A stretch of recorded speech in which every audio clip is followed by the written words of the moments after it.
Good day, folks. Welcome back to the channel. My name is Trevor and I am your one-armed bandit in the bush. Today I'm coming to you from Lake Mead on the Nevada side of the lake, which you may know is a lake that is formed by the Hoover Dam. It truly is a massive lake. It's some 500 miles of shorefront that this lake has on it. It is in fact the largest reservoir, man-made reservoir in North America.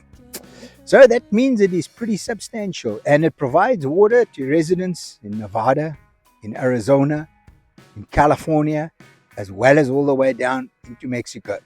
So as you can see behind me, an absolutely gorgeous place. We got out here late yesterday after having spent a few days in Las Vegas, catching up on all things to do with civilization, such as laundry, such as internet access, those type of things. Managed to get in a great show as well. So here we are. We'll camp again tonight after having spent the day working around camp, getting things organized. As you can see behind me, the fire is ready. I have chopped the wood. The charcoal is readily available. The braai grid is there. And of course, tonight we're going to braai. So, fillet steak or filet and mutton chops. Now, for those of you who haven't had a traditional South African braai, I'm sorry, but you definitely have to try the mutton chops, as you will not find anything comparable when it comes to cooking over the coals. So, really looking forward to that. All I got to do is take a lighter and get this fella going. And the other thing I need to do is go with this one and get this cold can of beer open. So really looking forward to it. Been a great day at camp. I'll turn the camera around and give you a little bit of a vista of where we're at, and then on to the show, which is fire time, bright time, and thereafter I will build it back up again and make a nice big one, as I'm expecting the temperatures to drop a little bit tonight. Not that bad that we're gonna need a heater. So on that point, my tip of the day. Yesterday, I created a little bit of a disaster. We stopped at a gasoline station pretty close to here, filled the truck up, and decided, well, the weather could be a bit sketchy this weekend based on what the forecasts were looking like.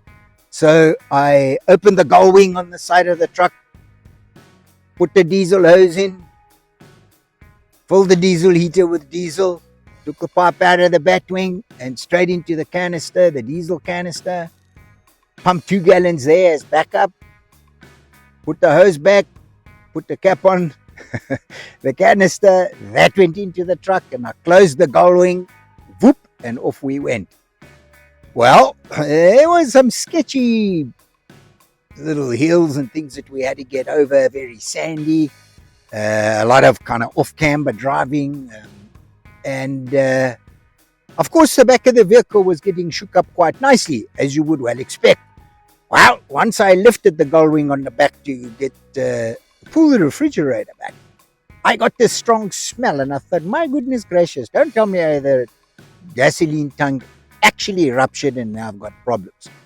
Well, truth be told, I never screwed the cap back onto the diesel heater. So that's probably my second biggest mistake, bugger up, I would call it, that I have made yet in my overlanding career. The first one being trying to tow a lodge away with the refrigerator still connected to the power cord and plugged into the back of the vehicle. Well, that one wasn't successful, and I can assure you having diesel in the back of the truck is not that successful either. Luckily, I have deck drawers, so most of the stuff is covered. Well, so my tip of the day, remember, always put the cap back on anything that you do in the back of the truck. In future, I will not fill that way because I think it's quite easy to forget when you are doing multiple other things that you need to actually go back. Might have been slightly different if I was functioning with 2 hands. I would fill with one and put the cap back on with the other, but be it as it may, as a 40-year veteran of this, I should know much, much better than that. So, that be my tip of the day. So there we go. The fire is alight. Just maybe a little tip. You will see that I have not built a fire ring, but rather a fire rectangle.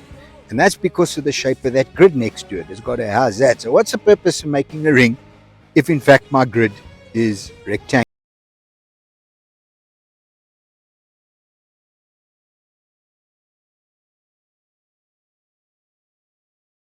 Around it continuously. Don't just stack the wood from one side. Otherwise, the fire is going to end up being one-sided and look like a one-armed bandit. So you don't want a one-sided, one-armed bandit fire. You want the whole thing going. And there we go. Look how quick and easy that's lighting. And my goodness, is the heat coming off it already. Fantastic is a word that I frequently use to describe the most pleasant and amazing experiences that I've had so far.